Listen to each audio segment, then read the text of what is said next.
My flight was cancelled, and the announcement echoed through Chicago's Midway Airport like a death sentence.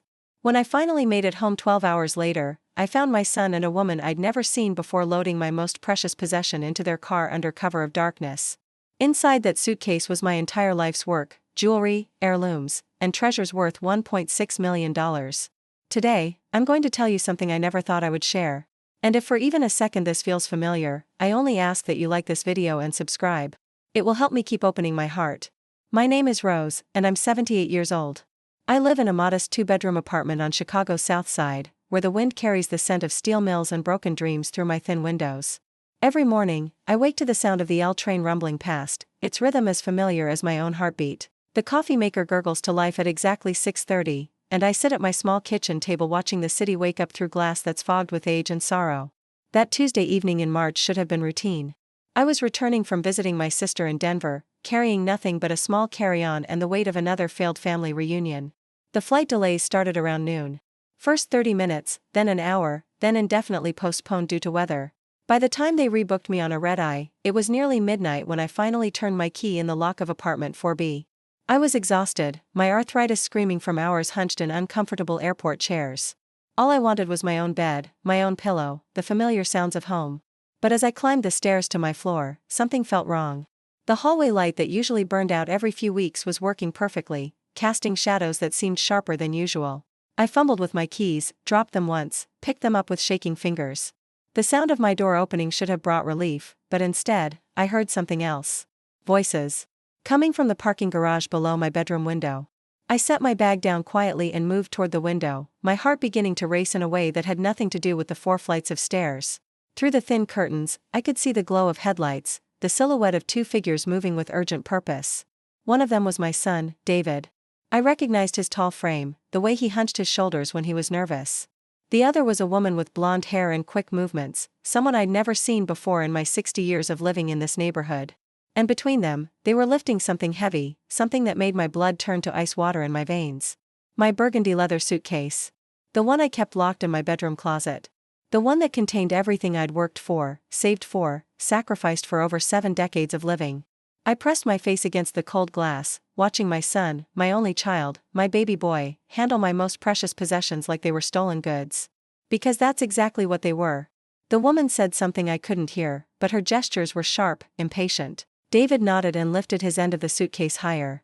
I watched them load it into the trunk of a black sedan I didn't recognize, watched them slam the lid shut, watched them drive away into the Chicago night with my entire life's fortune. I stood there for what felt like hours but was probably only minutes, my reflection staring back at me from the window glass. An old woman in a wrinkled cardigan, with silver hair that needed cutting and eyes that had seen too much disappointment. The woman in the window looked small, fragile, forgotten. For the first time in my life, I didn't recognize myself.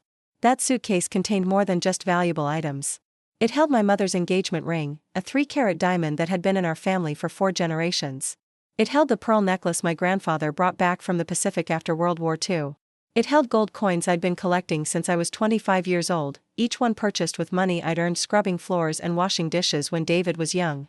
Every piece in that collection represented a sacrifice I'd made, a dream I'd deferred, a piece of myself I'd given up so my son could have a better life. And now he was driving away with all of it, his headlights disappearing around the corner like the last flicker of trust one had left in the world. I sank into my worn armchair, the same one I'd nursed him in when he was a baby, the same one where I'd helped him with homework, where I'd waited up for him during his teenage years. The leather was cracked now, the springs sagged, but it had been witness to every important moment in our relationship. Now it cradled me as I fell apart. The tears came slowly at first, then in waves that shook my entire body. I cried for the betrayal, for the shock, for the horrible realization that the person I loved most in the world saw me not as his mother, but as something to be exploited. I cried until I was empty, until the only sound left was the distant hum of traffic and my own ragged breathing. When I finally stopped crying, something had changed inside me. The woman who had walked into this apartment 3 hours ago was gone, replaced by someone I didn't quite recognize yet. Someone who was tired of being invisible, tired of being taken advantage of, tired of loving people who only loved what I could give them. I need to tell you about the history of my sacrifices, about how we got to this moment. Because what I discovered that night didn't happen in a vacuum. It was the culmination of years of giving, forgiving, and looking the other way when I should have been paying attention. David's father left when David was 8 years old. Just packed his bags one morning while I was at work and vanished like smoke. No goodbye, no explanation, just a note on the kitchen table saying he wasn't cut out for family life. David came home from school that day expecting to find his dad watching baseball on the couch, but instead found me sitting at the kitchen table with divorce papers and a broken heart. I remember holding my little boy while he cried, promising him that everything would be okay, that mommy would take care of everything. And I did. I worked double shifts at the diner on North Halsted, came home exhausted and covered in grease, only to help with homework and make dinner and do laundry until midnight. When David was in high school and wanted to play football, I bought his equipment even though it meant eating nothing but rice and beans for 2 months. When he wanted to go to prom, I bought his tuxedo rental even though it meant skipping my own doctor's appointments. When he got accepted to Northwestern University, I was so proud I cried for hours. But the tuition was more than I made in 2 years. So I took out loans. I sold my car and took the bus to work. I sold my mother's china set, the one she'd given me for my wedding, the one I'd planned to pass down to my future daughter-in-law. I sold everything that wasn't nailed down and worked 16-hour days to make sure my son could get the education I never had. After graduation, David got a good job at a marketing firm downtown. He moved into a nice apartment in Lincoln Park, started dating a woman named Sarah who came from money and made it clear that David's background wasn't quite good enough for her family's standards. I met her exactly 3 times in 2 years. Each time, she looked at me like I was something unpleasant she'd stepped in. "Mom, you embarrass me sometimes," David said after Sarah's parents took us to dinner at some expensive restaurant where I didn't know which fork to use. "You don't have to talk so much about the old neighborhood. These people don't understand that kind of life." I smiled and nodded, swallowing the hurt like I always did. I started declining invitations to his company parties, his girlfriend's birthday celebrations, his adult milestones. I made myself smaller and smaller until I was practically invisible, thinking that's what he wanted, what would make him happy. But the smaller I became, the more he seemed to need from me. First it was just occasional help with rent when his commissions were slow. Then it was car payments when Sarah insisted he needed something more impressive than his used Honda. Then it was help with the down payment on a condo because Sarah's friends all owned their own places. "I'll pay you back, Mom," he'd say, his voice smooth as butter. "You know I'm good for it. This is an investment in our future." Our future. As if his success was somehow mine, as if I had any part in the life he was building with a woman who couldn't stand the sight of me. The requests kept coming, and I kept saying yes. $500 here, 1,000 there, 5,000 for a business opportunity that never materialized. I dipped into my retirement savings, cashed out my life insurance policy, sold my mother's wedding ring to a pawn shop on Western Avenue. Each time I handed over money, I told myself I was helping my child, investing in his happiness. But somewhere deep down, I knew the truth. I was buying his attention, purchasing brief moments of gratitude and affection. When I gave him money, he'd call me every day for a week. He'd stop by the apartment, bring flowers, tell me stories about his job and his plans. He'd hug me and call me the best mom in the world. But when the money was gone, so was he. The calls would stop. The visits would end. I'd go weeks without hearing from him, left to wonder if he was okay, if he still loved me, if I still mattered at all. "You're being dramatic, Mom," he'd say when I'd finally break down and call him. "I'm bullshit. I'm building a career. I can't be expected to check in every single day like I'm still a child." His voice would be cold, distant, like I was an inconvenience rather than the woman who'd given up everything to raise him. And I'd apologize. I'd actually apologize for missing him, for worrying about him, for wanting to be part of his life. The pattern continued for years. Money, attention, neglect, repeat. I learned to time my requests for contact around paydays, around holidays, around moments when I knew he might need something from me. I became an expert at reading his moods, his needs, his willingness to tolerate my presence. Sarah eventually left him for someone with more family money and fewer complications. I thought maybe her absence would bring us closer together. Instead, it seemed to make him more resentful, as if losing her was somehow my fault for not being the kind of mother who would have impressed her family. "If you just tried harder to fit in," he said one Christmas Eve, his words slurred from too much wine. "If you'd dressed better, talked less, been more like her mother, maybe things would have worked out." I sat in my kitchen that night, staring at the Christmas cookies I'd spent all day baking, cookies he'd barely touched. I wondered when I'd become the villain in my own son's story, when loving him had become a character flaw that embarrassed him. But I kept trying. I kept giving. I kept hoping that eventually, if I was generous enough, patient enough, understanding enough, he'd remember that I was his mother and treat me like I mattered. The microaggressions started small. Forgotten birthdays became routine. Last year, I spent my 77th birthday alone, waiting for a call that never came. When I mentioned it the next week, he said, "Oh, was that last Tuesday? I've been so busy with this new project." As if the day I was born, the day that made him possible, was just another Tuesday on his calendar. When I got pneumonia 2 winters ago, I called him from the hospital emergency room, frightened and alone among strangers. I left 3 voicemails explaining where I was, asking if he could come sit with me during the long night of tests and x-rays. He texted me back 6 hours later. Can't make it tonight. Big presentation tomorrow. Feel better.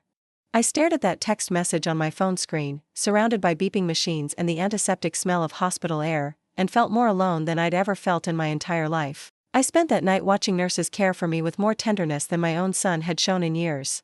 But the real neglect was quieter, more insidious. It was the way conversations with him always centered on his needs, his problems, his life. When I tried to share something about my day, my health, my loneliness, he'd listen for 30 seconds before steering the conversation back to himself. That's nice, Mom, but listen to what happened to me today. Always back to him. Always about him. I became a supporting character in my own relationship with my child. The requests for money became more frequent, more urgent, more accompanied by deadline pressure.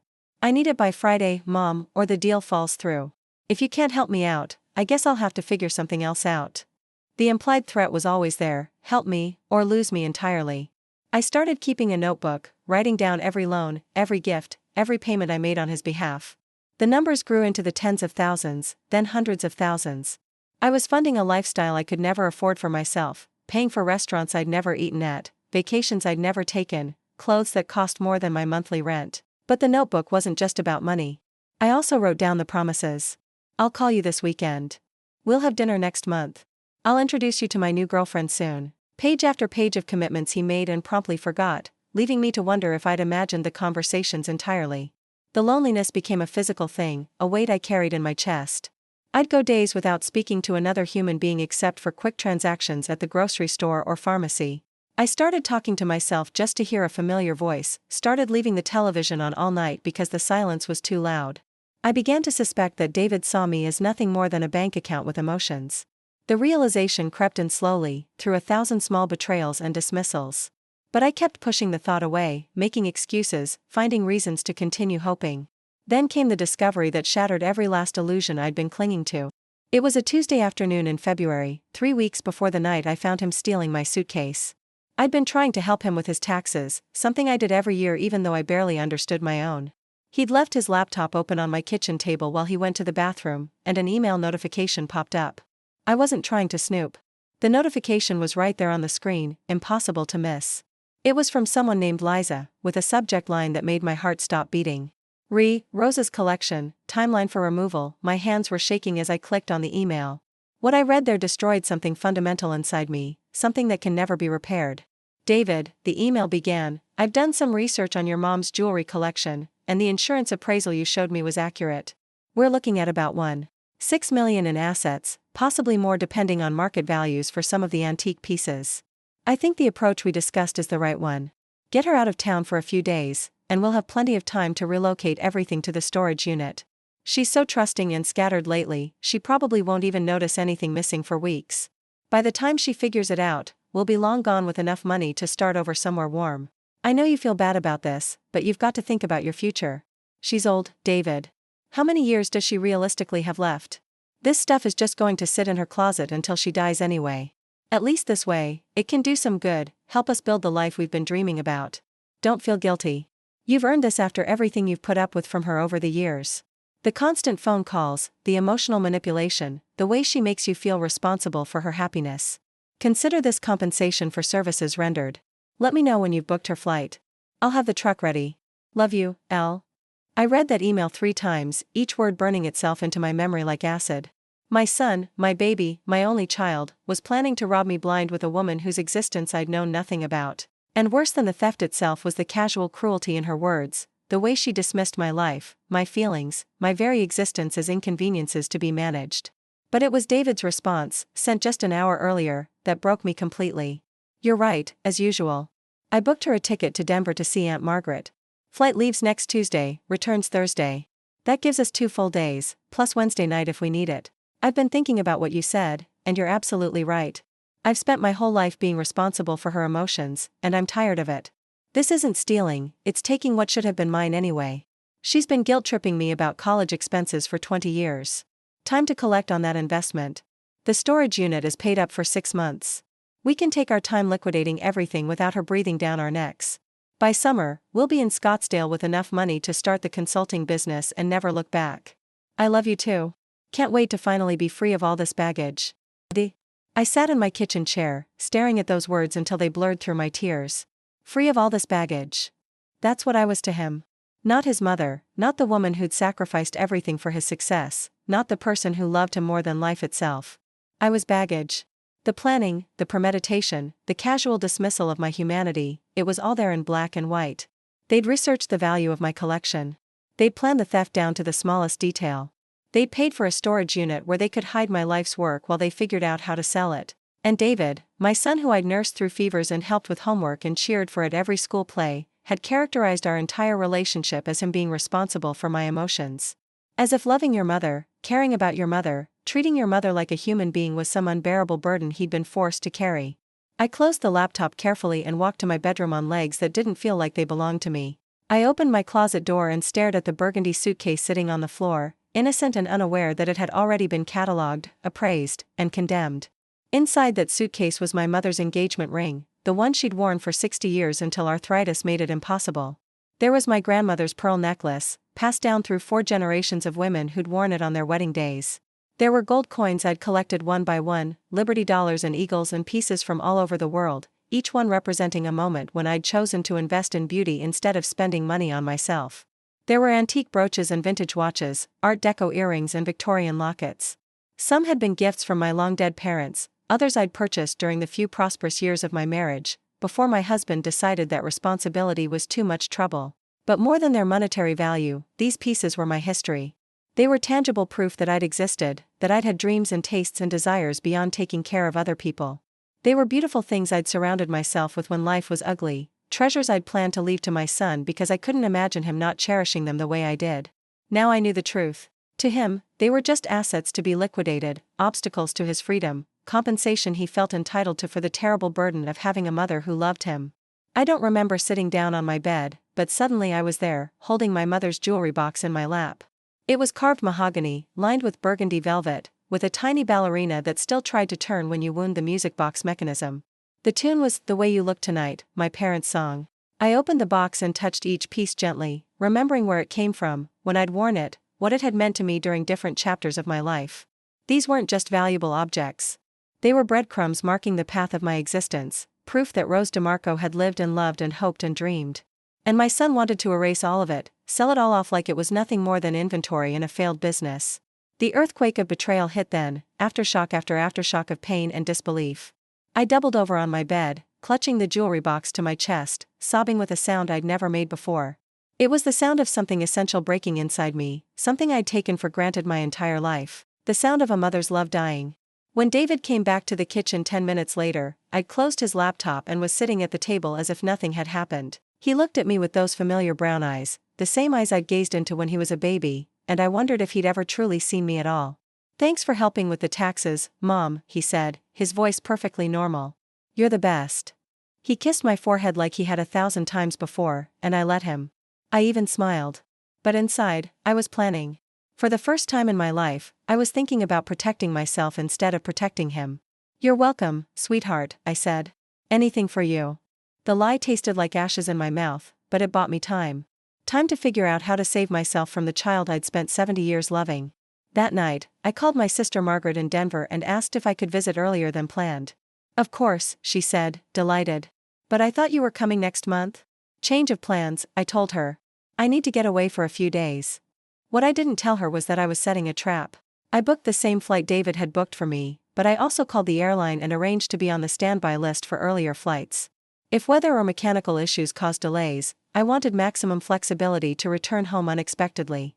I spent the days before my trip moving my most precious pieces from the suitcase to a safety deposit box downtown. I kept some items in the case, enough to make it heavy and valuable, but not everything. If David succeeded in stealing it, he'd get maybe 30% of what he was expecting. I also installed a small recording device in the corner of my bedroom, hidden behind some books on the shelf opposite my closet. If he was going to rob me, I wanted proof. Evidence. Something that would make denial impossible. The flight to Denver was scheduled to leave Tuesday afternoon. I kissed David goodbye at my apartment Monday night, looked into his lying eyes, and told him I loved him. He hugged me back and said all the right words, probably already picturing the money he'd get for my treasures. But Tuesday morning, I got the call I'd been hoping for. An earlier flight had seats available due to cancellations. I could leave Monday night instead of Tuesday afternoon, arriving in Denver 12 hours ahead of schedule. Perfect. I called Margaret and asked her to pick me up at the earlier time, then packed my bag and headed to the airport. But I didn't get on the plane to Denver. Instead, I sat in the terminal for 2 hours, then took a taxi back to my apartment, arriving just before midnight on Monday. That's when I saw them. That's when I watched my son and his accomplice steal my life out from under me while I stood at my window like a ghost watching my own funeral. After they drove away with my suitcase, I sat in my apartment until dawn, listening to the recording device hidden in my bedroom. Their voices were crystal clear, every word preserved for posterity. "Jesus, this thing is heavy," David's voice said. "Are you sure it's worth as much as you calculated?" "More, probably," came Liza's reply. "Some of this stuff is antique. We might have underestimated the value." "Good," David said. "I'm tired of pretending to care about her feelings. Do you know how exhausting it is, having to call her every week, listening to her complain about being lonely? This is freedom, Liza. Finally. You won't miss her?" Liza asked. David laughed, a sound that cut through me like a knife. "Miss what? The guilt trips? The constant neediness? The way she looks at me like I owe her my entire life because she chose to have a kid? No, I won't miss any of that. What if she figures out it was us?" "She won't," David said confidently. "She's old, Liza. Half the time she can't remember where she put her keys. By the time she notices anything missing, we'll be long gone. And even if she does figure it out, what's she going to do? Call the police? I'm her only family. She needs me more than I need her." I listened to those words over and over, memorizing every casual cruelty, every dismissive laugh. This was what my son really thought of me. This was how little I meant to the person I'd literally given my life to protect and nurture. But something else was happening inside me as I listened. Something that surprised me. Alongside the devastating pain was a growing flame of anger, of indignation, of righteous fury. How dare he? How dare he dismiss 70 years of sacrifice and love as nothing more than manipulation and guilt trips? How dare he characterize my desperate loneliness as neediness, my maternal concern as controlling behavior? How dare he steal from me and then mock my capacity to fight back? When the sun rose over Chicago that Wednesday morning, I was no longer just a heartbroken mother. I was a woman scorned, a victim prepared to become a survivor, a pushover ready to push back. I called in sick to the volunteer job I'd been working at the community center, then spent the day making phone calls. First to the lawyer Margaret had recommended when she went through her own difficult divorce. Then to the insurance company that held the policy on my collection. Then to a private investigator who specialized in domestic theft cases. I wasn't going to cry myself to death in my apartment. I wasn't going to pretend this hadn't happened. I wasn't going to protect David from the consequences of his choices anymore. For the first time in my adult life, I was going to protect myself. The lawyer, Patricia Hernandez, agreed to see me that afternoon. Her office was downtown, in one of those gleaming towers that had sprouted up along the Chicago River in recent decades. She was about my son's age, with kind eyes and a firm handshake, and she listened to my story without judgment. "Rose," she said when I'd finished explaining everything, "I need you to understand that this is going to be emotionally devastating. Fighting back against family members always is. Are you prepared for that?" I thought about David's laugh on the recording, about Liza's casual dismissal of my remaining years, about the way they'd planned my devastation like a business transaction. "Miss Hernandez," I said, "I've been emotionally devastated for months. The only question now is whether I'm going to let them destroy me completely or fight back." She smiled. It was a warrior's smile. "Then let's fight back." Within a week, I'd filed police reports, insurance claims, and civil suits. I'd changed all my bank account passwords and revoked David's access to every financial account he'd ever had permission to view. I'd moved the remainder of my collection to a secure storage facility and updated my will to leave everything to charity. I also did something I'd never done in my entire life. I stopped answering David's phone calls. The first time he called, 3 days after the theft, I stared at his name on my phone screen and felt my chest tighten with the old familiar guilt. He was probably worried about me. He probably wanted to make sure I'd arrived safely in Denver. He probably had some perfectly reasonable explanation for why my suitcase was missing. But then I remembered the recording. I'm tired of pretending to care about her feelings. She's old. Half the time she can't remember where she put her keys. I let the call go to voicemail. "Hey Mom, it's me," his voice said through the tiny speaker. "Just wanted to check in and see how your trip went. Call me back when you get this." The casual normalcy of his tone was breathtaking. He'd stolen from me 72 hours earlier and was now calling as if nothing had happened, as if we were still playing the same old game of pretending our relationship was healthy and normal. I didn't call back. He called again the next day. Then twice the day after that. By the end of the week, his voicemails were getting more urgent, more confused. "Mom, I'm starting to worry. Are you okay? Did something happen in Denver? Please call me back." Then, "Mom, this isn't like you. I've called Aunt Margaret and she said you seemed fine when you left. What's going on? I'm coming over." That's when I knew I had to face him. But this time, I wasn't facing him alone. When David knocked on my apartment door that Friday evening, I answered it with Patricia Hernandez standing behind me and a police detective seated at my kitchen table. David's face went through a series of expressions: confusion, concern, and finally, as his eyes took in the official visitors and the recording device sitting on my coffee table, the dawning realization that his perfect crime had gone horribly wrong. "Mom," he said, his voice small and uncertain for the first time in years. "What's going on?" I looked at my son, this man I'd given everything to, this person whose happiness had been the organizing principle of my entire adult life, and felt a strange calm settle over me. "David," I said, "I'd like you to meet my lawyer and Detective Rodriguez. They'd like to ask you some questions about my missing jewelry collection." The color drained from his face. For just a moment, he looked like the little boy who'd gotten caught stealing cookies from the corner store when he was 7. The same wide eyes, the same guilty freeze, the same desperate search for an escape route. But then the adult David reasserted himself, the one who'd learned to manipulate my love for his benefit. His expression shifted into familiar territory: hurt confusion, righteous indignation, wounded innocence. "I don't understand," he said, looking directly at me with those lying eyes. "Your jewelry is missing? Mom, how could you think I had anything to do with this? I'm your son." As if that meant something. As if being my son had prevented him from treating me like an ATM for 20 years. As if being my son had stopped him from planning to rob me blind and abandon me to poverty in my old age. Detective Rodriguez spoke up. "Mr. DeMarco, we have reason to believe you and an accomplice removed valuable property from this apartment while your mother was out of town. Would you like to tell us about that?" David's laugh was forced, hollow. "This is insane. I would never steal from my mother. I don't know what she's told you, but she's been confused lately, forgetful. Haven't you, Mom?" He looked at me with pleading eyes, silently begging me to go along with the lie, to protect him one more time, to choose his welfare over my own dignity. It was the same look he'd given me when he was 16 and wrapped his father's car around a telephone pole, the same expression he'd worn when he needed money for tuition, for rent, for all the emergencies that always seemed to require my sacrifice. For 70 years, that look had worked on me. For 7 decades, I'd chosen his comfort over my own truth, his reputation over my own respect. Not anymore. I reached over and pressed play on the recording device. David's voice filled my small apartment, tinny but unmistakable. "I'm tired of pretending to care about her feelings. Do you know how exhausting it is, having to call her every week, listening to her complain about being lonely?" The silence that followed was deafening. David's face crumpled as he realized his own words were condemning him, as he understood that all his careful planning had come to nothing because he'd underestimated the woman he'd spent decades dismissing as weak and forgettable. "Mom," he whispered, and for the first time in 20 years, I heard genuine emotion in his voice. Not calculated manipulation, not strategic affection, but real fear. "Please."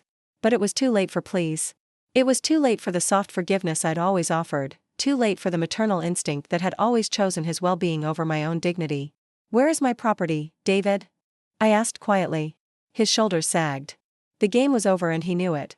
"Storage unit on Ashland Avenue," he said, his voice barely audible. "Unit 247. The key is in my apartment." Detective Rodriguez made notes. Patricia asked questions. Paperwork was filled out and procedures were explained. Through it all, David sat on my couch like a stranger, like someone I'd never met before. Which, I was beginning to realize, was exactly what he was. I'd spent 70 years loving an idea of my son, a version of him that existed only in my desperate maternal imagination. The real David, the one who'd just confessed to stealing my life savings while planning to abandon me entirely, was a person I'd never actually known. When the detective and lawyer left, David and I were alone in my apartment for the first time since I'd discovered his betrayal. He sat hunched over in my old armchair, his head in his hands, looking beaten and small. "I'm sorry," he said finally. "I'm so sorry, Mom. I was desperate. The business wasn't going well, and Liza was pressuring me, and I thought you'd never miss most of it. You thought I'd be dead soon," I finished for him, repeating Liza's words from their email exchange. "You thought this stuff would just be sitting in my closet until I died anyway." He flinched. I didn't mean it like that. How did you mean it, David? I asked. How did you mean it when you told Liza that I was just baggage you wanted to be free of? How did you mean it when you laughed about how exhausting it was to pretend to care about my feelings? He didn't answer, because there was no answer that could excuse what he'd said, what he'd planned, what he'd done. We sat in silence for a long time, this mother and son who'd run out of words. Outside my windows, Chicago hummed with its eternal energy, millions of people living their lives, loving their families, building their dreams. Inside my apartment, two people who'd once been everything to each other tried to figure out how to exist in the same space now that all our illusions had been stripped away. What happens now? David asked eventually. I looked at him, this stranger wearing my son's face, and realized I didn't know the answer to that question. The old Rose would have forgiven him immediately, would have found reasons to excuse his behavior, would have prioritized keeping him in my life over holding him accountable for his choices. But the old Rose was gone, buried under the weight of betrayal and abandonment. The woman sitting in this chair was someone new, someone I was still getting to know. Someone who was tired of being taken for granted, tired of loving people who saw her love as weakness to be exploited. I don't know, I said honestly. I need time to figure out who I am when I'm not trying to make you happy. He nodded, tears streaming down his face. Whether they were tears of genuine remorse or just self-pity for getting caught, I couldn't tell. Maybe it didn't matter. After he left that night, I sat in my apartment alone and tried to inventory the damage. My son had tried to rob me of my most precious possessions, had planned to abandon me completely, had characterized my love as emotional manipulation and my loneliness as neediness. But he'd also given me something unexpected, clarity. For the first time in my adult life, I could see our relationship clearly, without the haze of maternal guilt and desperate hope. I could see the pattern of his taking and my giving, his manipulation and my enabling, his casual cruelty and my willingness to accept crumbs of affection as if they were feast. I'd spent 70 years teaching him that my love came without conditions, without consequences, without limits. I'd taught him that he could treat me however he wanted and I'd always forgive him, always help him, always put his needs before my own dignity. It was a terrible lesson to teach a child, and he'd learned it perfectly. But lessons can be unlearned. Patterns can be broken. Even at 78 years old, people can change. I was about to find out if that was true for both of us. The next few weeks were a whirlwind of legal proceedings and family drama. David's girlfriend Liza, it turned out, had a history of elder fraud and manipulation. She'd targeted 3 other older women in similar schemes, convincing their adult children to help her steal from their own mothers. David was just her latest victim, though that didn't excuse his willing participation in her plan. The storage unit contained most of my collection, exactly as David had said. Some pieces had already been sold to various dealers around the city, but Patricia's private investigator was able to track down most of them. Insurance covered the rest. But getting my property back was easier than dealing with the family fallout. My sister Margaret called from Denver, confused and upset. "Rose, honey, what in the world happened? David called me crying, saying you'd had him arrested. There must be some misunderstanding." David's version of events, naturally, painted him as the victim of an elderly woman's confusion and paranoia. He'd been trying to help me organize my valuables, he claimed, and I'd misinterpreted his good intentions as theft. He was hurt, he was bewildered, he was devastated that his own mother would turn against him. It was a masterful performance, and doubt began creeping in from all directions. Maybe I had misunderstood. Maybe there was an innocent explanation. Maybe I was the crazy old lady everyone was starting to whisper about. But then I'd remember the recording, the emails, the careful planning that had gone into their scheme. I'd remember David's laugh when Liza asked if he'd miss me. I'd remember his casual dismissal of my humanity as nothing more than exhausting neediness. "Margaret," I said finally, "David stole from me. He planned it for weeks. He was going to take everything I own and disappear. I have recordings of him admitting it. This isn't confusion or paranoia. This is me finally protecting myself from someone who's been taking advantage of me for years." The silence on the other end of the phone was heavy with judgment. Margaret had always seen David as the golden child, the successful professional who'd overcome his difficult childhood to build a good life. The idea that he could be capable of elder abuse was incompatible with her image of him. "Rose," she said carefully, "are you sure you're thinking clearly about this? I mean, he's your only child. Even if he made some mistakes, don't you think family therapy would be better than criminal charges?" Family therapy. As if 20 years of financial exploitation and emotional manipulation were just communication problems that could be solved with a few counseling sessions. "Margaret," I said, "if a stranger had broken into my apartment and stolen my jewelry, would you suggest I send them to therapy?" "That's different," she said. "David isn't a stranger. He's your son." And there it was, the trap that had kept me silent for so many years. "He's your son." As if that relationship gave him license to hurt me, as if being my child somehow entitled him to my life savings and my possessions. As if the biological bond between us was more important than basic human decency. I loved my sister, but I could see that she was never going to understand. To her, family loyalty meant accepting abuse in silence, enabling destructive behavior, prioritizing family reputation over individual dignity. I'd lived by those rules for 70 years, and they nearly destroyed me. Other family members weighed in with similar opinions. Cousins I rarely heard from called to express their shock and disappointment. How could I do this to David? How could I drag family business into the legal system? How could I humiliate him publicly when he was clearly in crisis? The questions all had the same underlying assumption, that my job as David's mother was to protect him from consequences, no matter what he did to me. That my primary obligation was to his comfort and reputation, even at the expense of my own safety and dignity. I began to understand that I wasn't just fighting David's betrayal. I was fighting an entire family system that had taught me my value was measured only by my usefulness to others, that my needs were less important than everyone else's comfort, that speaking up about mistreatment was somehow worse than the mistreatment itself. It was a lonely realization. For weeks, I felt like I was walking through my life underwater, watching familiar relationships distort and dissolve around me. People I'd thought were friends and allies revealed themselves to be invested in keeping me small, quiet, and accommodating. But gradually, I began to find new allies. Patricia introduced me to other women who'd fought back against financial abuse from family members. None of their stories were identical to mine, but the patterns were depressingly familiar: years of giving, hoping, forgiving, and enabling, followed by a moment of clarity that changed everything. The hardest part, said Elena, a 73-year-old whose daughter had been stealing from her for years, isn't the betrayal itself. It's realizing that everyone around you thinks you should just accept it because family is family. As if being related to someone gives them the right to destroy you. My son told people I had dementia, added Carmen, whose story was so similar to mine it made me dizzy. He said I was imagining things, that I was paranoid and confused. Half my friends believed him. It was easier than admitting they'd watched him abuse me for years and done nothing. These women became my support system during the hardest months of my life. They understood the specific pain of being betrayed by your own child, the guilt that comes with fighting back against someone you died to protect, the way family loyalty is often just a pretty name for systematic exploitation. Through their stories, I began to understand that my situation wasn't unique or even unusual. Elder abuse by adult children had reached epidemic proportions, particularly financial abuse that targeted older women who'd spent their lives prioritizing family over self-protection. But more importantly, their survival stories showed me that it was possible to come through this experience stronger rather than broken. That standing up for yourself, even late in life, even against your own child, could be an act of self-love rather than betrayal. Elena had started a support group for older women dealing with family financial abuse. Carmen had begun volunteering with legal aid organizations that specialized in elder rights.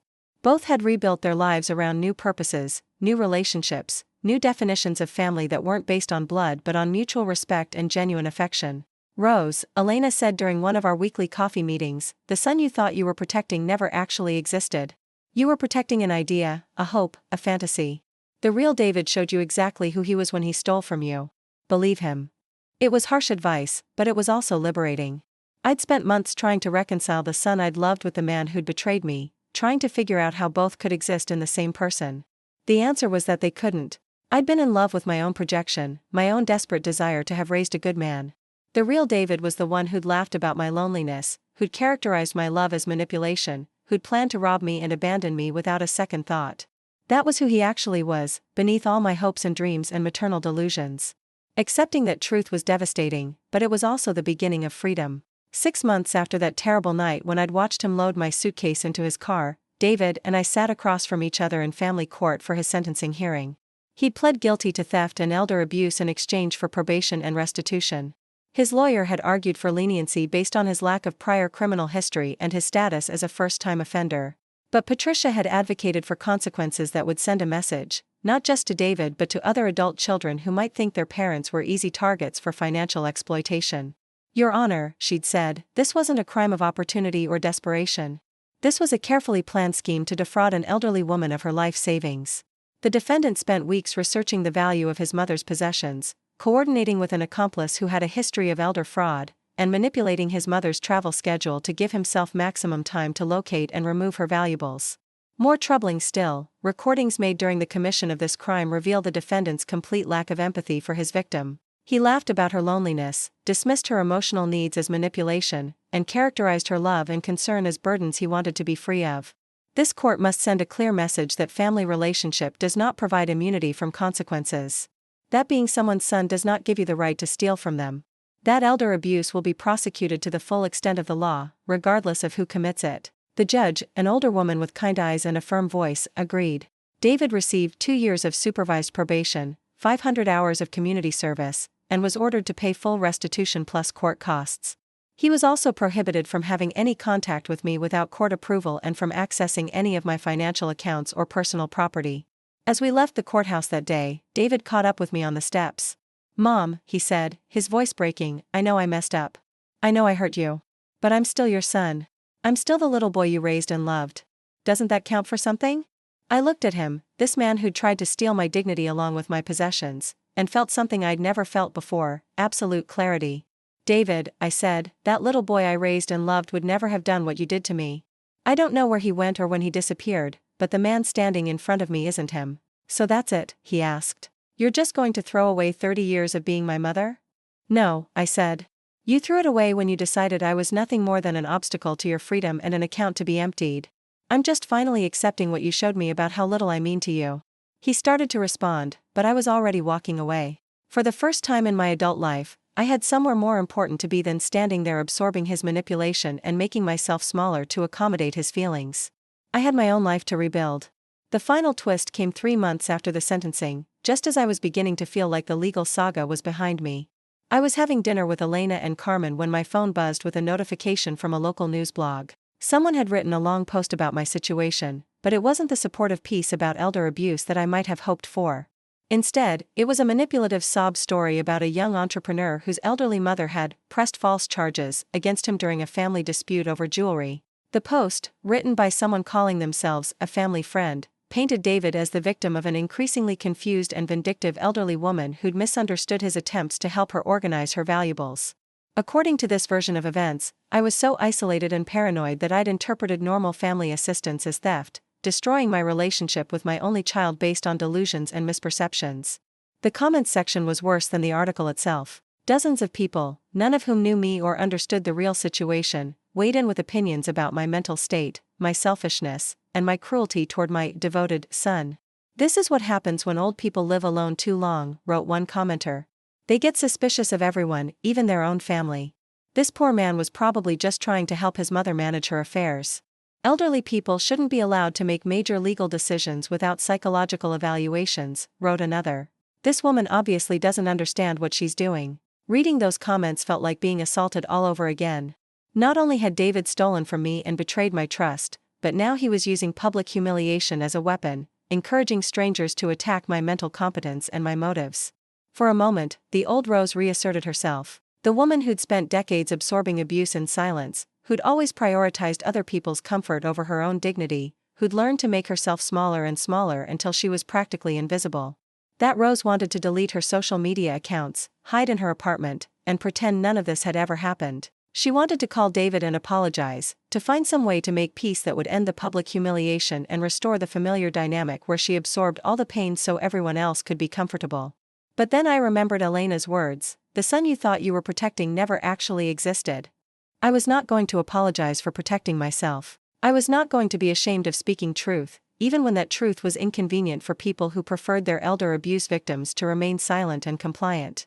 Instead, I did something that surprised even me. I created my own social media account and wrote my own post, a detailed and honest account of what had actually happened. I included excerpts from the recorded conversations, screenshots of the emails between David and Liza, and documentation from the court proceedings. But most importantly, I wrote about the larger issues, the epidemic of elder abuse by adult children, the way family loyalty is weaponized to silence victims, the crucial importance of older adults protecting themselves even when it means fighting back against their own families. Within hours, my post had been shared hundreds of times. Other older adults began sharing their own stories of financial exploitation by family members. Adult advocates and attorneys reached out to offer support and resources. Local news outlets picked up the story, this time focusing on the real issues rather than the manipulative narrative David's friends had tried to spread. The comment section on my post was completely different from the one on the attack piece. Message after message from other older adults thanking me for speaking out, from adult children horrified by David's behavior, from legal professionals offering information about elder abuse prevention. But the most meaningful comment came from a username I didn't recognize, Rosa's granddaughter 23. Mrs. DeMarco, it said, I don't know if you remember me, but I'm David's daughter from his first marriage.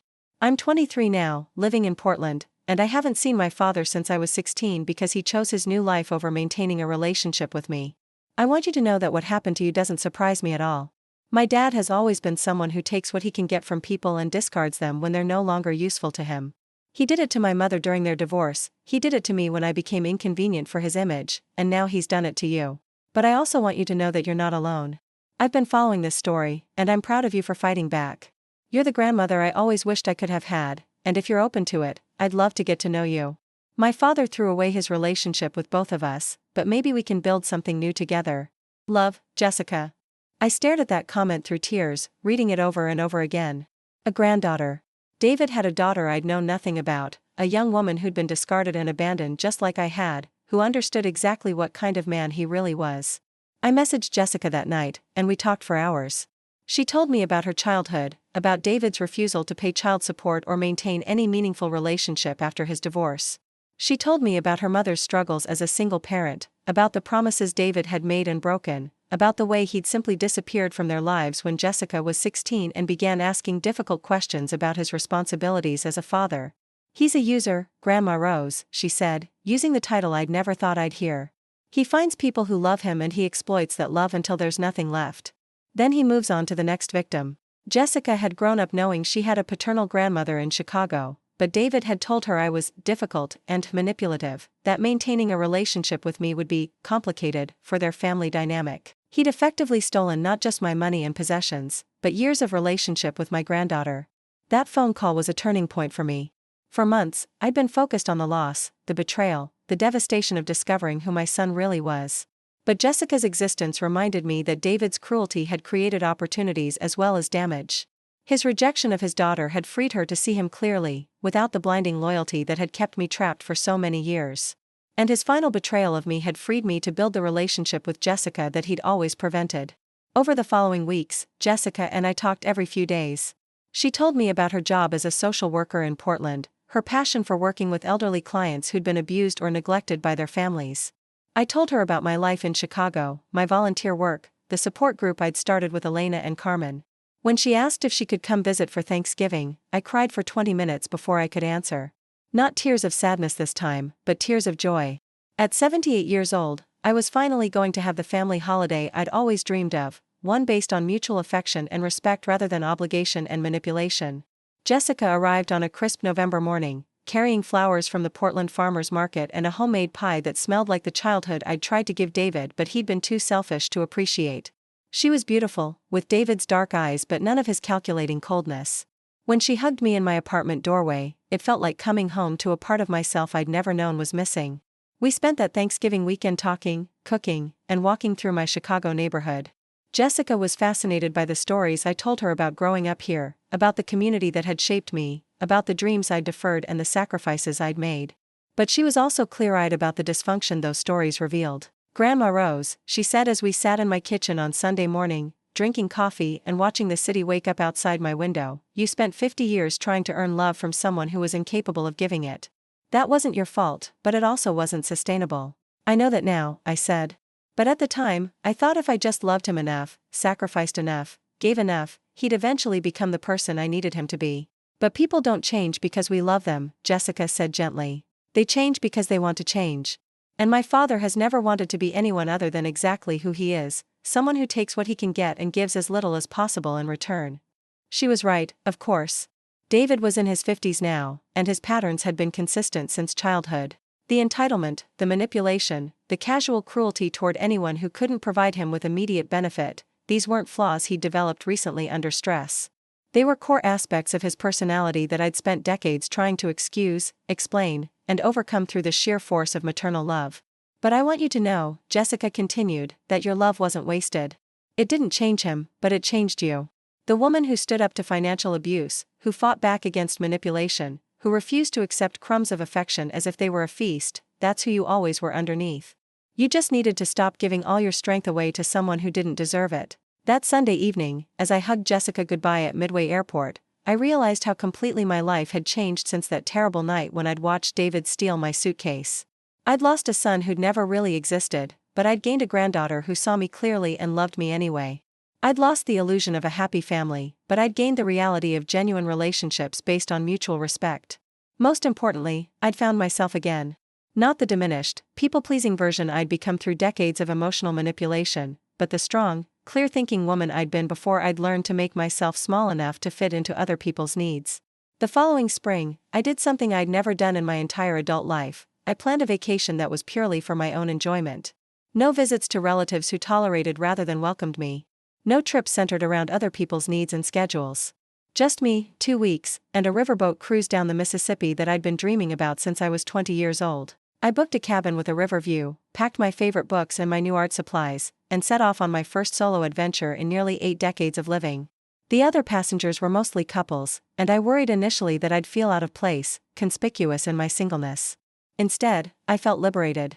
I ate when I was hungry, slept when I was tired, and spent my days exactly as I pleased. I sketched the passing landscapes, read entire novels without interruption, and joined conversations with strangers that lasted for hours and required nothing from me except genuine engagement. On the 4th day of the cruise, I met Sarah, a widow from Memphis who'd been traveling alone for 3 years since her husband's death. She was my age, with silver hair and laugh lines around her eyes, and she carried herself with the confidence of someone who'd learned to enjoy her own company. The secret, she told me over dinner one evening, is remembering that being alone and being lonely are completely different things. I was married for 47 years, and some of the loneliest moments of my life happened in rooms full of people who were supposed to love me but couldn't see me clearly. I knew exactly what she meant. I'd spent decades feeling isolated in my own family, invisible despite being surrounded by people who claimed to care about me. The solitude I'd discovered since cutting ties with David was actually less lonely than the relationships I'd maintained when I was constantly giving more than I received. I thought I'd be devastated, I told Sarah. I thought losing my son would be the end of my world. Instead, it feels like the beginning of my life. Grief and relief can coexist, she said wisely. You can mourn the relationship you wished you'd had while celebrating the freedom to finally stop pretending it was something it wasn't. Sarah became my traveling companion for the rest of the cruise, and then a regular correspondent when we returned to our respective cities. Through her, I discovered a whole community of older women who'd learned to prioritize their own well-being after decades of prioritizing everyone else's needs. Some, like Sarah, were widows rediscovering independence after long marriages. Others, like me, were mothers who'd finally set boundaries with adult children who'd been taking advantage of them. A few were women who'd simply decided, in their 70s and 80s, that they were tired of living according to other people's expectations and were ready to figure out what they actually wanted from their remaining years. All of them had stories of family members, friends, and acquaintances who'd been horrified by their newfound autonomy. Apparently, older women were supposed to remain grateful for whatever attention they received, accommodating of whatever treatment was offered, and focused on serving others until they died. But we'd all learned the same difficult truth, that accepting poor treatment doesn't protect relationships, it just enables more poor treatment. That being understanding about other people's selfishness doesn't make them less selfish, it just makes their selfishness more comfortable. That summer, Jessica came to visit again, this time bringing her boyfriend Marcus, a kind man who worked as a teacher and treated my granddaughter with the respect and affection I'd always hoped David would find in a partner.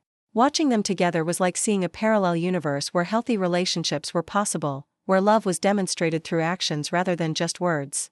Marcus, Jessica told me privately, lost his father when he was young, and he's been looking for a grandfather figure his whole adult life. Would you mind if he called you Grandma too? I minded so little that I started crying right there in my kitchen. At 79 years old, I was gaining family members instead of losing them, building relationships based on choice and affection rather than obligation and guilt.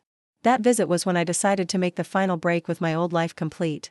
I'd been living in the same apartment for 40 years, surrounded by furniture and possessions that carried the weight of all my disappointments and failed hopes. It was time for a fresh start in a space that reflected who I was becoming rather than who I'd been.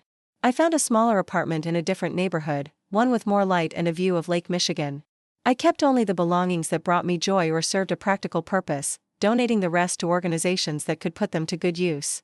The pottery pieces I'd been creating in my new art class became the centerpieces of my new decorating scheme, alongside photographs of Jessica and Marcus and the women friends I'd collected over the past year.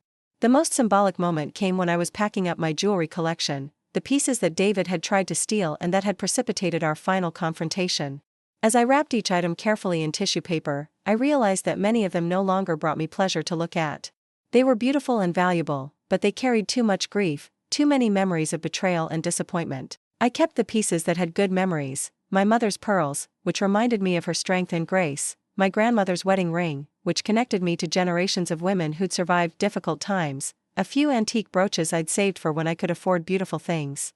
The rest I sold, using the proceeds to establish a scholarship fund for older adults who wanted to pursue education or creative interests later in life. If David had succeeded in stealing my collection, it would have funded his escape to Arizona with Liza. Instead, it was going to help people like me discover new purposes and possibilities in their 70s, 80s, and beyond. The scholarship fund became more meaningful to me than the jewelry had ever been. Every semester, I received letters from recipients telling me about the pottery classes, computer courses, writing workshops, and degree programs they were able to pursue thanks to the fund. My possessions, which David had seen as nothing more than assets to be liquidated, had become investments in other people's dreams and growth. 2 years after that terrible night when I'd watched him load my suitcase into his car, I was invited to speak at a conference on elder abuse prevention. The invitation came from a legal aid organization that had heard about my case and wanted me to share my story with an audience of attorneys, social workers, and family advocates. I'd never spoken publicly before, never been asked for my opinion on anything more complex than what to serve at church potlucks. The idea of standing in front of hundreds of professionals and talking about the most painful experience of my life was terrifying. But it was also an opportunity to turn my personal devastation into something useful, to help other older adults recognize the warning signs I'd missed and find the courage I'd taken so long to develop. The morning of the conference, I stood in front of my bathroom mirror practicing my speech and remembered another morning 2 years earlier when I'd looked at my reflection and barely recognized the beaten-down woman staring back at me. The woman in the mirror now was someone completely different, confident, clear-eyed, focused on purposes beyond surviving other people's selfishness. My speech was scheduled for late morning, after the opening presentations on legal strategies and resource development. When my name was called, I walked to the podium on steady legs, looked out at an audience full of people who dedicated their careers to protecting older adults, and began telling my story. I talked about the decades of financial exploitation that had seemed normal because it happened incrementally. I explained how family loyalty had been weaponized against me, how my natural maternal instincts had been used to manipulate my behavior and silence my objections. I described the isolation that comes from loving someone who sees your love as weakness to be exploited. But I also talked about the moment of clarity that changed everything, the night I realized that protecting my son from consequences was actually enabling behavior that would eventually destroy both of us. I explained how fighting back had been the most loving thing I could do, even though it required me to give up the relationship I'd thought I wanted in order to claim the dignity I actually needed. The hardest thing about elder abuse by adult children, I told the audience, isn't the financial loss or even the betrayal itself. It's recognizing that the person you've spent your entire parenting life trying to protect and nurture has become someone you need protection from. But the most important thing I learned is that it's never too late to start protecting yourself. It's never too late to insist on being treated with respect. It's never too late to choose your own well-being over someone else's comfort, even if that someone is your own child. The response to my speech was overwhelming. During the break, dozens of people approached me with their own stories, their own struggles, their own questions about how to move forward after family betrayal. Some were professionals who worked with elder abuse victims, others were older adults who'd experienced similar situations, still others were adult children who were horrified by their siblings' behavior toward their parents and didn't know how to intervene. But the conversation that meant the most to me was with a woman about my age named Dorothy, who'd driven 3 hours from rural Illinois to attend the conference. "My daughter has been stealing from me for 10 years, she whispered, tears streaming down her face. "Small amounts at first, then bigger and bigger. Last month I found out she's been using my credit cards to pay for things I never bought. I know I should report it, but she's my baby girl. How do you stop loving someone just because they're destroying you? You don't stop loving them," I told her, thinking of all the nights I'd lain awake wondering if I'd done the right thing by fighting back against David's abuse. But love without boundaries isn't actually love, it's enabling. Real love sometimes means allowing people to experience the consequences of their choices, even when those consequences are painful. "But what if she never speaks to me again?"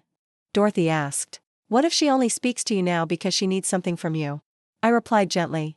"What if the relationship you're afraid of losing never actually existed in the first place?" Dorothy nodded, wiping her eyes with a tissue. "I know you're right. I've known for months. I just keep hoping she'll change, that she'll remember who she used to be." "She might," I said. "But not while you're protecting her from the natural results of her behavior." And not while you're sacrificing your own safety and security to maintain a relationship that's built on your exploitation. Before she left, Dorothy asked for my contact information. Over the following months, she called me regularly as she worked up the courage to file police reports, change her account passwords, and establish the boundaries necessary to protect herself from her daughter's financial abuse. It was difficult, heartbreaking work, but Dorothy was stronger than she'd known. Like me, she'd spent decades believing that her value was tied to her usefulness to others, that maternal love meant accepting whatever treatment her child chose to dish out. Like me, she eventually learned that real love, for herself and for her daughter, required her to stop enabling destructive behavior and start insisting on basic respect. Dorothy was one of dozens of older adults who reached out to me after that conference speech, and gradually I found myself becoming an informal advocate and support person for people dealing with elder abuse by family members. It wasn't work I'd planned or trained for, but it was work that felt meaningful in a way my previous life never had.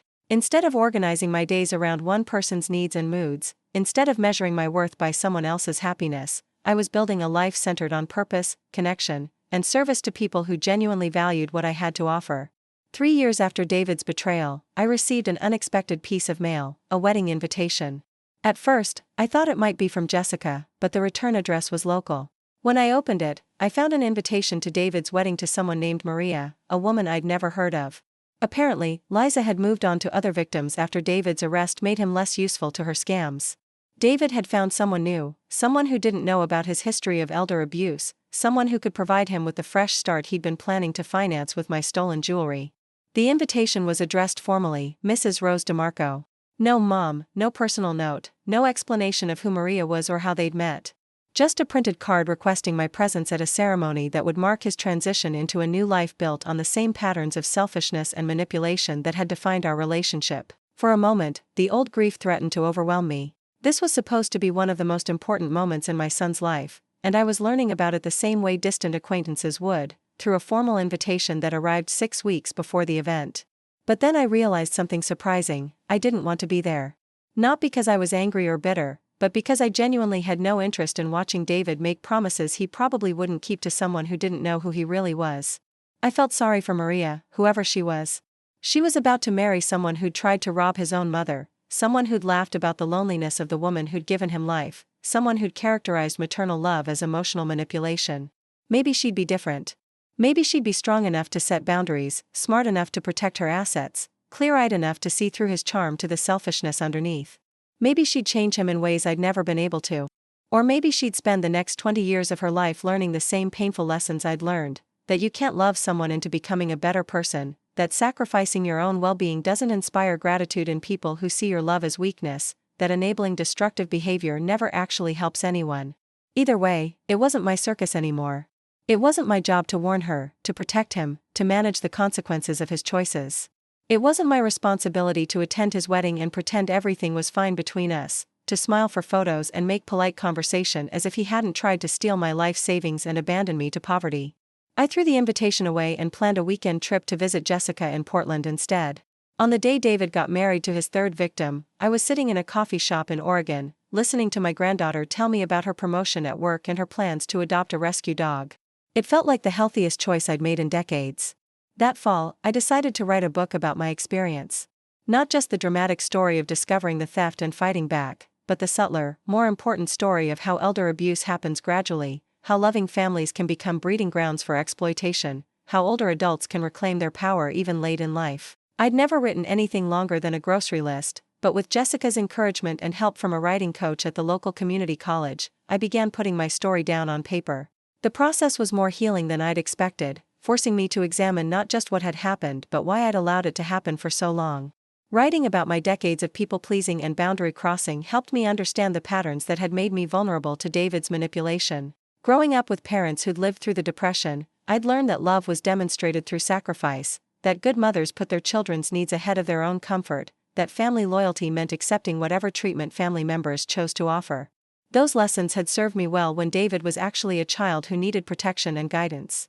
But I'd never adjusted my approach as he became an adult capable of reciprocal relationships, capable of considering my needs alongside his own, capable of treating me with the respect any adult deserves from another adult. Instead, I'd continued relating to him as if he were still a vulnerable child who needed my constant sacrifice and forgiveness, even as he became a man who was taking advantage of my inability to set appropriate boundaries. The book, which I eventually titled The Jewelry Box: A Mother's Journey from Exploitation to Empowerment, was published by a small press that specialized in stories about aging and family relationships. I never expected it to reach a wide audience, but within months of publication, I was getting emails from older adults all over the country who'd recognized their own stories and mine. Many of them were dealing with similar situations: adult children who'd become financial burdens rather than sources of support, family members who treated them like ATMs rather than beloved relatives, relatives who exploited their generosity while offering little affection or gratitude in return. Others were adult children who'd realized their siblings were abusing their elderly parents and didn't know how to intervene without destroying family relationships.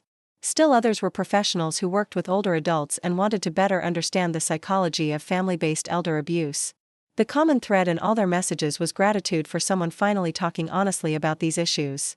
Apparently, there was a huge population of people dealing with family exploitation who'd felt isolated and ashamed, unable to find support or resources because their situations didn't fit the typical narrative of elder abuse by strangers or institutional caregivers.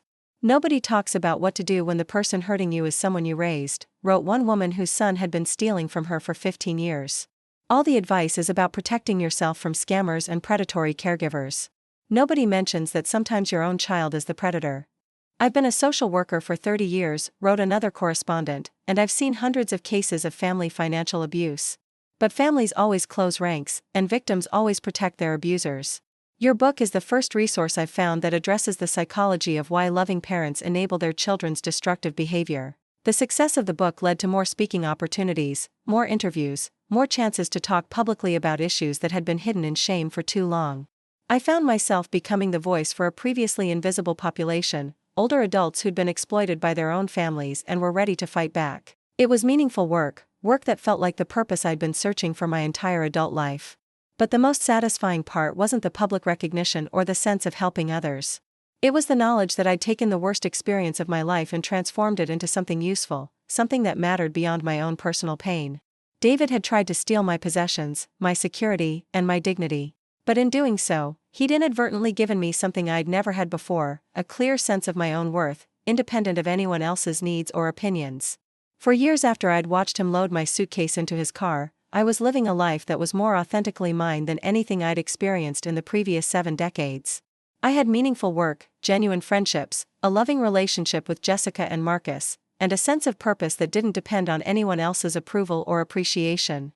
Most surprisingly, I discovered that I actually enjoyed my own company. The solitude I'd once feared had become a refuge, a space where I could pursue my own interests without constantly monitoring someone else's needs and moods.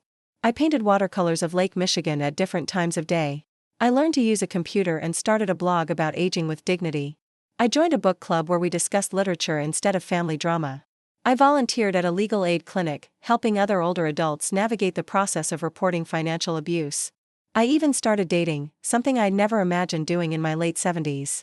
Robert was a widower I'd met at the Elder Abuse Conference, a retired professor whose wife had died of cancer 3 years earlier.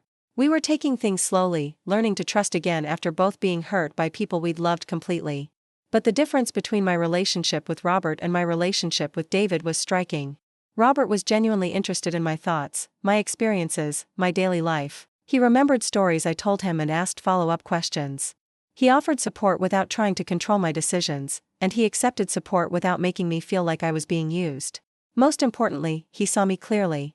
Not as a source of financial or emotional resources to be exploited, not as a problem to be managed, not as a burden to be endured. He saw me as Rose, a whole person with her own needs, interests, and value that had nothing to do with what I could provide for anyone else. It was the first relationship I'd ever had where I felt genuinely cherished rather than just needed. On the 5th anniversary of the night I discovered David's theft, I was sitting on my balcony watching the sunset over Lake Michigan. The water was calm, reflecting the pink and orange sky like a mirror, and the city hummed with its familiar energy around me. 5 years ago, I'd thought my life was ending. I'd believed that losing my son would leave me with nothing, that the betrayal would destroy what little happiness I had left, that fighting back would isolate me from everyone who mattered. Instead, I discovered that the life I thought I'd been living, centered on David's needs, organized around his approval, defined by his treatment of me, had never been much of a life at all. It had been a beautiful prison, gilded with maternal love but ultimately confining and diminishing. Breaking out of that prison had been terrifying, heartbreaking, and necessary. And it had led to a life that was smaller in some ways but infinitely richer in others. I no longer had a large extended family that gathered for holidays. But the people who were part of my life now chose to be there, valued my company, and treated me with genuine respect and affection. I no longer owned a collection worth over $1 million. But the security I'd built through meaningful work and careful financial planning was mine, protected by boundaries I'd learned to maintain and legal safeguards I'd put in place. Most importantly, I no longer needed other people's approval to feel worthy of love and respect. I'd learned to provide those things for myself, which meant I could offer them to others from a position of strength rather than desperation. As I watched the sun disappear behind the Chicago skyline, I thought about all the older adults who were sitting in their own homes tonight, enduring treatment from family members that they'd never accept from strangers. I thought about the mothers and fathers who were bankrupting themselves to buy affection from adult children who saw them as inconveniences. I thought about the grandparents who were making themselves smaller and smaller, hoping to become invisible enough that their families would want to keep them around. I wanted them to know what I'd learned, that demanding respect doesn't make you difficult, it makes you human. That setting boundaries doesn't make you selfish, it makes you healthy. That protecting yourself from exploitation doesn't make you unloving, it makes you wise. I wanted them to know that it's never too late to start valuing yourself as much as you value others. That families built on mutual respect are possible, even if they look different from what you'd originally planned.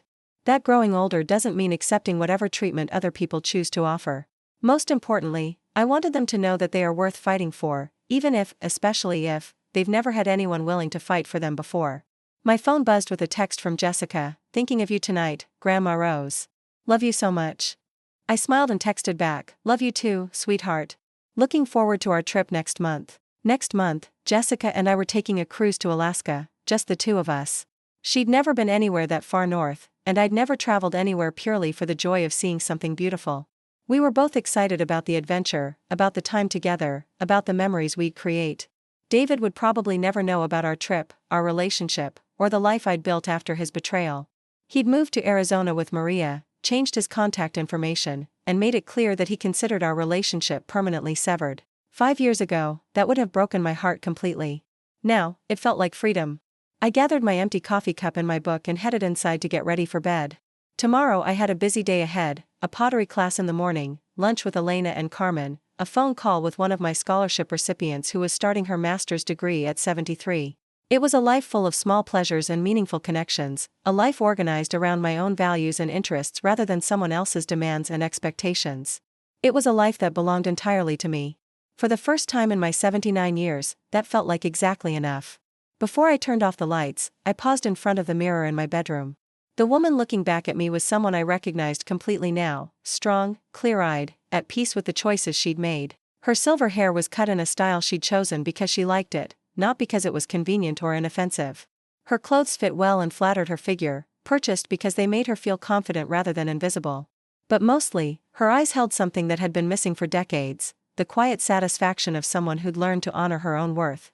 "Good night, Rose," I said to my reflection, using the gentle tone I'd always wished someone else would use with me. It had taken me nearly 8 decades to learn to speak to myself with that kind of tenderness. But I'd learned it, finally, and it made all the difference in the world. Have you ever loved someone who saw your love as weakness to be exploited? Have you ever sacrificed your own well-being to protect someone who wouldn't protect you in return? Have you ever wondered if demanding respect from your own family makes you selfish or ungrateful? If any of my story sounds familiar, please know that you're not alone. Please know that it's never too late to start protecting yourself. Please know that you deserve better, even if you've never had anyone tell you that before. Please share your story in the comments below. Your experience matters, your pain is valid, and your courage to speak up might be exactly what someone else needs to hear. If this video helped you feel less alone or gave you hope for your own situation, please like it and subscribe to this channel. Your support helps me continue sharing these difficult but important stories. It helps me keep opening my heart in the hope that someone else might find the courage to protect theirs. Thank you for listening. Thank you for caring. Thank you for believing that even late in life, it's possible to choose dignity over desperation, respect over exploitation, and genuine love over all the cheap imitations the world tries to sell us. We deserve better. All of us. And it's never too late to start insisting on it.